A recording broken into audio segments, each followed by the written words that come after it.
Hi hello friends, இன்றைக்கி நம்ம பார்க்க போகிற video the birth of Doraemon. இந்த மூவியை நீங்கள் நிறைய பேர் பார்த்துருப்பீங்க. இன்னும் யூடியூப்பில் கூட அவைலபிளாக இருக்குது, ஆனால் இங்கிலீஷில். அதை நான் உங்களுக்கு தமிழில் எக்ஸ்பிளைன் பண்ண வந்திருக்கேன். டோரிமோனோட ஃபஸ்ட் எபிசோட், டோரிமோன்னா யார், டோரிமோனுக்கு என்ன பேக்ரவுண்ட், இதெல்லாம் தெரிஞ்சுக்க இந்த வீடியோவை ஸ்கிப் பண்ணாமல் பாருங்கள். வாங்க வீடியோக்குள்ளே போகலாம்.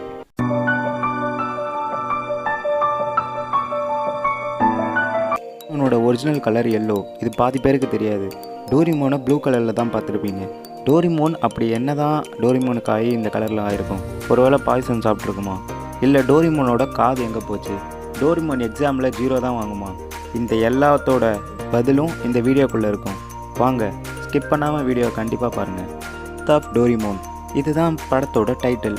இதுக்கப்புறம் என்ன நடக்குதுன்னா, டோரிமோன் எப்படி சவாஸ்கி வீட்டில் வரான், டோரிமோன் எப்படி நோபிடா கிட்ட போகிறான், டோரிமோனோட பேக் ஸ்டோரி என்ன, இதை பற்றி தான் இந்த எபிசோட் ஃபுல்லாக சொல்ல போகிறாங்க. அதனால் டோன்ட் ஸ்கிப் அண்ட் வாட்ச்ன்ற ஒரு கார்ட்டூன் கேரக்டர் ஃபுஜிகோ புஜிகி. இவர் தான் டோரிமோனோட கிரியேட்டர். இவரோட கனவுல வந்த ஒரே ஒரு ஸ்டோரி தான் இந்த டோரிமோன்ற எபிசோடு. இதை தான் ஃபஸ்ட் சீனில் காட்டுறாங்க. இந்த ஃபுஜிகோ புஜிகி அவரோட நெக்ஸ்ட்டு கார்ட்டூனுக்காக அவர் உட்காந்து ரைட் பண்ணிகிட்ருக்கிறாரு. ஓவராக திங்க் பண்ணிக்கிட்டு நம்மளோட ஸ்டோரியோட ஹீரோவை யாரை போடலாம், எந்த கார்ட்டூன் கேரக்டரை உருவாக்கலாம், இந்த கார்ட்டூன் கேரக்டர் மற்ற எல்லா இடத்துலையும் போய் சேருமா, ஒருவேளை இந்த கார்ட்டூன் இது நம்மளுக்கு சக்ஸஸ் ஆகலன்னா நம்ம லைஃப் என்ன ஆகுது அப்படின்னு சொல்லிட்டு ஃபுஜிகோ புஜியை யோசிச்சுட்டு ஒரு நாள் நைட்டு ஒரு ரோட்டு வழியாக போயிட்டுருக்கிறாரு. நினச்சிக்கிட்டே போகிறாரு, நம்ம ஒரு டைம் மிஷினை பற்றி எழுதணும், அந்த டைம் மிஷின் வழியாக ஃப்யூச்சரில் இருக்கிறவங்களாம் நம்ம கூட பேஸ்பால் விளையாடுற மாதிரி இப்படிலாம் அவர் நினச்சிக்கிட்டு அதையே மனசில் ஆக்ட் பண்ணிக்கிட்டு வீட்டுக்கு போயிட்டுருக்கிறாரு. அப்போ அவருக்கு இன்னொன்று தோணுது, இதெல்லாம் எப்படி நடக்கும் அப்படின்னு சொல்லிட்டு அவர் யோசிச்சுக்கிட்டே வீட்டுக்கு போயிட்டுருக்கிறாரு. வந்துட்டும் அவர் அதை தான் யோசிக்கிறாரு, நம்மக்கிட்ட மட்டும் ஒரு டைம் மிஷின் இருந்ததுன்னா என்னோடய ஃப்யூச்சரில் இருக்கிற என்னோடய கதையை நான் எடுத்து இங்கே எழுதிடுவேனே அப்படின்னு சொல்லிட்டு அவர் யோசிச்சுக்கிட்டே இருக்கும்போது, நம்ம ட்ராவை எதுக்கும் ஓப்பன் பண்ணி பார்ப்போம், அதில் ஏதாச்சும் டைம் மிஷின் இருக்கான்னு சொல்லி சில்லியாக கொஞ்சம் திங்க் பண்ணுறாரு. அந்த டைமில் அவர் அந்த ட்ராக்குள்ளே போகிற மாதிரி காட்டுவாங்க. இந்த வீடியோ நீங்கள் ஸ்கிப் பண்ணாமல் பண்ணிங்கன்னா இப்போ தான் உங்களுக்கு டோரிமோனோட ஃபுல் ஸ்டோரி தெரியும். இவர் தான் நோபிட்டான்னு இந்த இடத்துல சொல்ல வராங்க. அந்த இடத்துல டைட்டில் போடுறாங்க த பர்த் ஆஃப் டோரிமோன்னு. 22ஆம் நூற்றாண்டில் ரோபோட்டோட ஃபேக்ட்ரியில் நிறைய ரோபோட்ஸை ரெடி பண்ணிகிட்ருக்குறாங்க. அங்கே தான் நம்ம டோரிமோனும் இருக்குது. அந்த எல்லா ரோபோட்ஸுமே ஒரே ப்ளூ கலர் காது வச்சு இந்த மாதிரி நிறைய ரோபோட்ஸை ரெடி பண்ணிகிட்ருக்குறாங்க. அங்கே தான் நம்ம டோரிமோனை காட்டுறாங்க. டைமில் ஒரு சின்ன ஸ்பார்க் ஒரு ரோபோட் மேலே விழுது. அந்த ரோபோட் தான் டோரிமோன்னு காட்டுறாங்க. அது மேலே கீழே இருந்து ஒரு குப்பை தொட்டியில் விழுது. அந்த குப்பை வண்டி சோயோ கயோகரான்ற ஒரு எரிக்கிற இடத்துல போயிட்டு அந்த எல்லா குப்பையும் கொட்டுது. அங்கே தான் நம்ம டோரிமோன் மாட்டிக்கிட்டு ரொம்பவே தத்தளிச்சிருந்து இந்த டோரிமோனை பார்த்த நோரோ மியாகோரன் ஒரு கேட்ரைப் ரோபோட் இவனுக்கு ஹெல்ப் பண்ணுது. வெளியே வந்த டோரிமோன் வெக்கத்தில் எனக்கு ரொம்ப தேங்க்ஸ் அப்படின்னு சொல்லுது. அவள் சொல்கிறா, என் பேர் நோரோ மியாகோ, நானும் ஒரு டான்சிங் டைப் கேட் ரோபோட் அப்படின்னு சொல்கிறாங்க. 2 பேரும் இன்ட்ரடியூஸ் பண்ணிக்கிறாங்க. இந்த இடத்துல தான் டோரிமோனுக்கு இந்த மாதிரி கேட்டை பார்த்தா ரொம்ப பிடிக்கிற இதுவை மென்ஷன் பண்ணுறாங்க. நோரோ மியாகோ எனக்கு ஒர்க் இருக்குன்னு சொல்லிட்டு கிளம்பி போயிடுறா. அதுக்கப்புறம் டோரிமோன் நம்மளுக்கு ரோபோட் டெஸ்ட் இருக்குன்னு சொல்லிட்டு அவனும் கிளம்பி அவங்க இடத்துக்கு போகிறான். அங்கே அந்த ரோபோட் ஸ்கூலோட பிரின்சிபல் சொல்கிறாங்க, இங்கே இருக்கிற ரோபோட்ஸ் எல்லாரும் அவங்களோட டேலண்ட்டை வெளிப்படுத்தணும்னு சொல்லும்போது டோரிமோனும் அங்கே ஹாப்பியாக நாங்கள் எல்லோரும் எங்களோட பெஸ்ட்டை கொடுப்போம் அப்படின்னு சொல்கிறாங்க.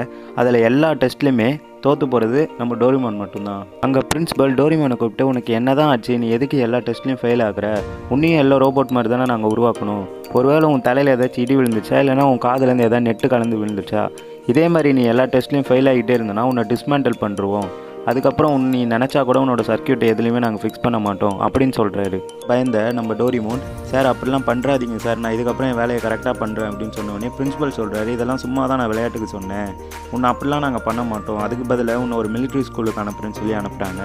அங்கே தான் டோரிமோனோட நிறைய ஃப்ரெண்ட்ஸ்லாம் காட்டுறாங்க. டோரிமோனோட ஃப்ரெண்ட்ஸ்லாம் காட்டுறாங்க. கண்டிப்பாக உங்களுக்கு டோரிமோனோட ஃப்ரெண்ட்ஸை பற்றி தெரியணும்னா கமெண்ட் பண்ணுங்கள். இதை பற்றி ஒரு தனி எபிசோடு இருக்குது, அதை நாங்கள் போடுறோம். அவங்களோட பவர்ஸ் எபிலிட்டிஸ் பற்றிலாம்.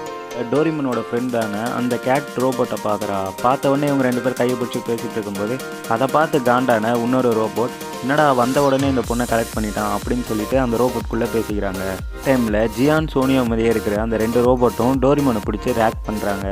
ஒழுங்காக உன் பேக்கெட்டை என்கிட்ட கொடுத்துரு, அதெல்லாம் இன்டெலிஜென்ட் கிட்ட தான் இருக்கணும், உங்ககிட்ட இதுக்கு பேக்கெட்லாம் இருக்குது, ஒழுங்காக கொடு, நாங்கள் தான் இன்டெலிஜென்ட் சொல்லிட்டு புடுங்க பார்க்குறாங்க. அந்த இடத்துல நோரோ மியாகோ அந்த 2 பேர்கிட்ட இருந்தும் காப்பாற்றி டோரிமோனை காப்பாற்றி விட்றா. ஆடிஷன் ஒரு பெரிய எக்ஸாம் அவங்களுக்கு இருக்கும். அந்த எக்ஸாமில் பாஸ் ஆனால் தான் அவங்க ஓனர்கிட்ட போய் சேர முடியும். இந்த ரோபோட் ஆடிஷன் எப்படின்னா, நம்ம ஊரில் இருக்க ஃபுட்பால், கிரிக்கெட் இந்த மாதிரி பெரிய பெரிய ஃபெஸ்டிவல் மாதிரி அங்கே நடக்கும், ரொம்ப பெருசாகவே. ஏன்னா 22nd செஞ்சுரியில் ரோபோட் வாங்குறவங்களாம் இப்படி தான் வாங்குவாங்க. அங்கே ஓகே பட்டன் ஒன்று இருக்கும். அதை பார்த்துட்டு இருக்கிறவங்க டிவியில் இருக்கிறவங்க ஓகேன்னு அந்த பட்டன் அழுத்தினா அவங்க வீட்டுக்கு இந்த ரோபோட்லாம் டெலிவரி பண்ணுறாங்க. இதுதான் இந்த இடத்துல டோரிமோன் பாஸ் ஆகுமா ஆகாதான்னு சொல்லி பார்த்துட்ருக்குறாங்க. டோரிமோனோட எல்லார் ஃப்ரெண்ட்ஸும் பாஸ் ஆகிட்டாங்க. டோரிமோனோட திறமையை வெளிப்படுத்தணும்னு சொல்லிட்டு டோரிமோன் அனுப்புவாங்க. டோரிமோன் வந்து அவங்ககிட்ட இருக்க பேக்கெட்லேருந்து டிவைஸ்லாம் எடுத்து நம்ம ஏதாச்சும் ஒன்று பண்ணி நம்ம ஓனரை தேர்ந்தெடுக்கணும், யாரையாச்சும் அட்ராக்ட் பண்ணணும்னு சொல்லிட்டு அவன் எல்லா டிவைஸையும் யூஸ் பண்ணுவான். பட் அந்த டிவைஸ்லாம் அவனுக்கு ஒழுங்காகவே யூஸ் பண்ண தெரியாது. இதனால் அவனுக்கே அது ஆபத்தாயிடும், சில டிவைஸ்லாம் வெடித்து சேதரும். இதை பார்த்துட்டு டோரிமோனை வந்துட்டு யாருமே வாங்காமல் அந்த டைம் வெயிட் பண்ணுறாங்க. இந்த எக்ஸாமில் பாஸ் ஆவானா மாட்டானா, அவனுக்கு ஓனர் கிடைப்பாங்களா மாட்டாங்களா?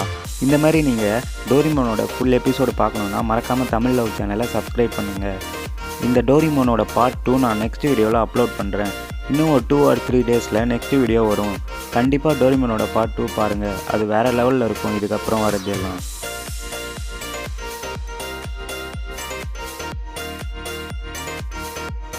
வீடியோவை இதோடையே முடிச்சுக்கிறேன். மறக்காமல் தமிழ் லவ் சேனலை சப்ஸ்கிரைப் அண்ட் சப்போர்ட் பண்ணுங்கள். கமெண்ட் பண்ணுங்கள் டோரிமோன் பார்ட் 2 வேணுமா வேணாமான்னு சொல்லிட்டு. Thank you, bye bye.